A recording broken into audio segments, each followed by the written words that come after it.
Hi hello నమస్తే welcome to Hima's kitchen. ఈరోజు మన ఛానల్లో టేస్టీ అండ్ హెల్దీ గోధుమ రవ్వ ఇడ్లీ అయితే ప్రిపేర్ చేసుకుందామండి. ఎప్పుడు తినే ఇడ్లీ కాకుండా ఇలా ఒక కప్పు గోధుమ రవ్వతో వెజ్ ఇడ్లీ ప్రిపేర్ చేసుకోండి, భలే టేస్టీగా ఉంటాయి. ఇంకెందుకు ఆలస్యం, ఎలా తయారు చేయాలో చూద్దాం. ముందుగా అయితే ఇక్కడ ఒక కప్పు వరకు అటుకులు తీసుకోవాలండి. మందంగా ఉన్న అటుకులైనా పలుచగా ఉన్న అటుకులైనా మీ ఇష్టం. ఇలా ఒక కప్పు అటుకులు తీసుకొని ఒక మిక్సీ జార్ తీసుకొని మనం కొలిచి పెట్టుకున్న అటుకులను అయితే మిక్సీ జార్లో వేసుకోవాలి. ఇప్పుడు మూత పెట్టేసుకొని వీలైనంత మెత్తగా అయితే గ్రైండ్ చేసుకోవాలండి. మనకి పౌడర్లా అవ్వదు, కొంచెం రవ్వలానే ఉంటుంది కాబట్టి వీలైనంత మెత్తగా అయితే ఇలా గ్రైండ్ చేసుకోవాలి. చూడండి, ఈ విధంగా కాస్త రవ్వలానే ఉంటుందండి, మరీ మెత్తగా పౌడర్ అనేది అస్సలు అవ్వదు. ఇలా గ్రైండ్ చేసుకున్న ఈ మిశ్రమాన్ని అయితే ఒక బౌల్ తీసుకొని అందులో అయితే వేసుకుందాము. ఇప్పుడు మనం ఏ కప్పుతో అయితే అటుకులు తీసుకున్నామో అదే కప్పుతో ఒక కప్పు వరకు గోధుమ రవ్వ అండి, బన్సీ రవ్వ అంటారు. ఈ రవ్వను అయితే కనుక మనం ఈ బౌల్లో అయితే వేసేసుకుందాము. ఏ కప్పుతో అటుకులు గోధుమ రవ్వ తీసుకున్నామో అదే కప్పుతో ఒక కప్పు వరకు కొంచెం పులిసిన పెరుగు వేసుకోండి, టేస్ట్ అనేది బాగుంటుంది. సేమ్ అదే కప్పుతో 2 కప్పుల వరకు నీళ్ళు అనేది పోసుకోవాలి. అన్నీ కూడా ఒకే కప్పుతో మెజర్మెంట్గా చేసుకున్నారంటే మీకు చక్కగా పర్ఫెక్ట్గా ఇడ్లీ అనేవి చక్కగా వస్తాయండి.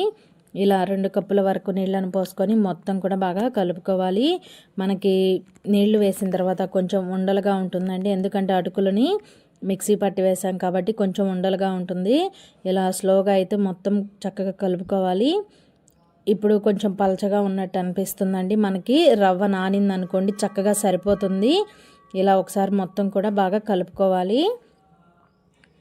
మనకి పెరుగు కూడా కొంచెం ఉండలుగా ఉంటుంది కదండి, ఆ పెరుగులో కూడా ఉండలు అనేది లేకుండా మొత్తం ఈ విధంగా కలుపుకోవాలి. చూడండి, కన్సిస్టెన్సీ అనేది కాస్త పలచగా ఉంటుంది. మూత పెట్టేసి ఒక 15 నిమిషాలు పక్కన పెట్టేసామంటే మనకి చక్కగా రవ్వ నాని మనకి కరెక్ట్ కన్సిస్టెన్సీలోకి వస్తుందండి బ్యాటర్ అనేది. ఇలా కలుపుకున్న తర్వాత మూత పెట్టేసి ఒక 15 నిమిషాలు అయితే పక్కన పెట్టుకుందాము. ఈలోపు అయితే మనం పోపు అనేది ప్రిపేర్ చేసుకుందామండి. స్టవ్ ఆన్ చేసి కడాయి పెట్టుకొని ఒక 1.5 టేబుల్ స్పూన్ వరకు ఆయిల్ వేసుకోండి. ఆయిల్ కొంచెం హీట్ అయిన తర్వాత ఇందులో 1/2 టేబుల్ స్పూన్ వరకు ఆవాలు వేసుకోండి. ఆవాలు కొంచెం చిటపటలాడిన తర్వాత ఇందులోనే మరొక 1/2 టేబుల్ స్పూన్ వరకు జీలకర్ర వేసుకోండి. ఇందులో కొంచెం కరివేపాకు వేసుకోండి. మీకు అవసరం అనుకుంటే ఇందులో పచ్చెనపప్పు మినప్పప్పు కూడా వేసుకోవచ్చండి, నేనైతే వేయలేదు.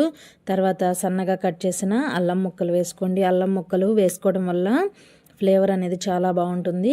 తర్వాత సన్నగా కట్ చేసిన ఒక 3 పచ్చిమిర్చిని వేసుకొని వీటన్నిటినీ కూడా చక్కగా ఫ్రై చేసుకోవాలి.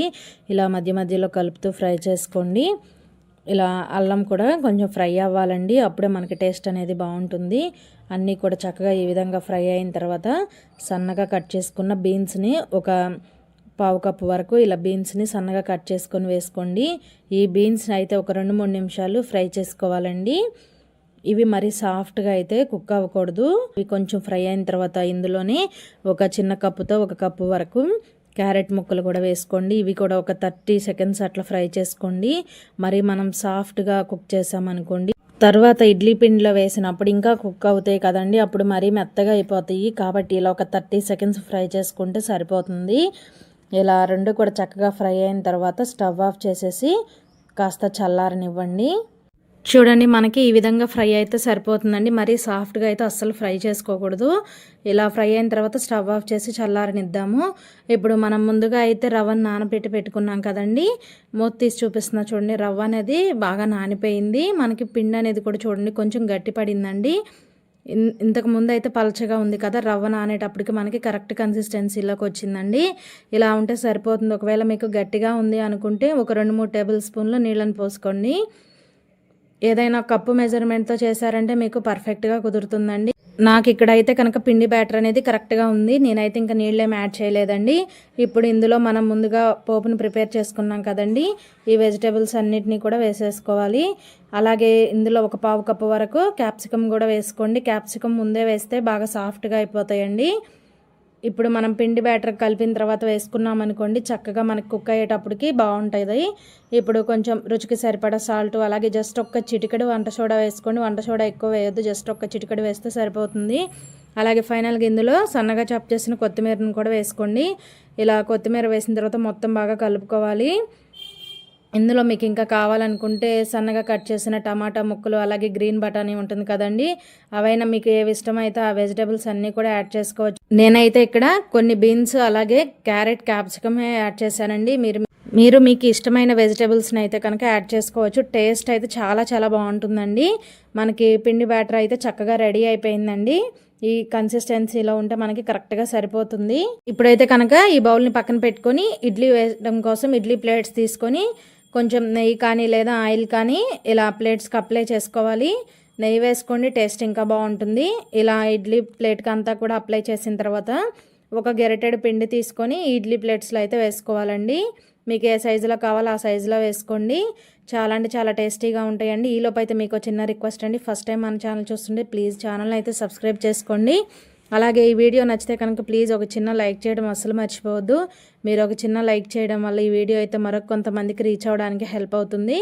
కాబట్టి ప్లీజ్ అండి, ఒక చిన్న లైక్ చేయడం అస్సలు మర్చిపోవద్దు. మీకైతే కనుక ఎన్ని ప్లేట్స్లో ఇడ్లీ అనేది ప్రిపేర్ చేసుకోవాలనుకుంటున్నారో అన్నిటికీ కూడా చక్కగా నెయ్యి కానీ ఆయిల్ కానీ అప్లై చేసుకొని ఈ విధంగా మనం తయారు చేసుకున్న ఈ బ్యాటర్ని అయితే కనుక ఇలా ఒక గెరిటెడ్ వేసుకోవాలండి. చాలా అంటే చాలా టేస్టీగా ఉంటాయండి. నేనైతే కనుక ముందుగానే ఇడ్లీ పాత్రలో 1 లీటర్ వరకు నీళ్ళని పోసి స్టవ్ మీద అయితే పెట్టేశానండి. నీళ్ళు ఈ విధంగా కొంచెం ఆవిరి వచ్చిన తర్వాత మనం పెట్టుకున్న ఇడ్లీ ప్లేట్స్ని అయితే కనుక పాత్రలో పెట్టి మూత పెట్టి ఒక 20 నుంచి 25 నిమిషాలు అయితే హై ఫ్లేమ్లోనే బాగా కుక్ చేసుకోవాలండి. మనకి నార్మల్ ఇడ్లీ కన్నా ఈ ఇడ్లీలు కుక్ అవ్వడానికి కొంచెం టైం పడుతుంది. ఇలా పైనుంచి చేత్తో పట్టుకుంటే చేతికి అంటుకోకుండా ఉండాలి. అప్పుడు ఇడ్లీ అనేవి మనకి చక్కగా ఉడికిపోయినట్టండి. ఇప్పుడు వీటిని జాగ్రత్తగా అయితే బయటకు తీసేద్దాము. 20 నుంచి 25 నిమిషాల సేపు ఉడికితే సరిపోతుందండి. చూడండి, మనకి వెజ్ ఇడ్లీ అయితే రెడీ అండి. చాలా అంటే చాలా టేస్టీగా ఉంటాయి. ఈ వెజ్ ఇడ్లీలోకి అయితే చట్నీ కూడా ఏం అవసరం ఉండదండి. మనం ఇందులో పచ్చిమిర్చి అలాగే వెజిటేబుల్స్ అన్నీ వేసాం కాబట్టి అలా ఒట్టిగానే తినేయచ్చు. చాలా అంటే చాలా రుచిగా ఉంటాయి. తప్పకుండా ట్రై చేయండి. ఎప్పుడు తినే ఇడ్లీలు కాకుండా ఇలా ఒక్కసారి గోధుమ రవ్వతో వెజ్ ఇడ్లీ ప్రిపేర్ చేసుకోండి. భలే టేస్టీగా ఉంటాయండి. పిల్లలు కూడా భలే ఇష్టంగా తింటారు. Tasty and healthy veg idli అయితే రెడీ అండి. తప్పకుండా ట్రై చేయండి. మనం గోధుమ రవ్వతో చేసాము, గట్టిగా ఉంటాయేమో అని అస్సలు అనుకోవద్దండి. చూడండి ఎంత సాఫ్ట్గా ఉన్నాయో, నోట్లో పెట్టుకుంటే వెన్నలా కరిగిపోతాయి. భలే టేస్టీగా ఉంటాయి, చాలా సాఫ్ట్గా ఉంటాయండి. ఇడ్లీ అయితే మాత్రం తప్పకుండా ట్రై చేయండి. వీడియో నచ్చితే please like, share, subscribe my channel. Thanks for watching video.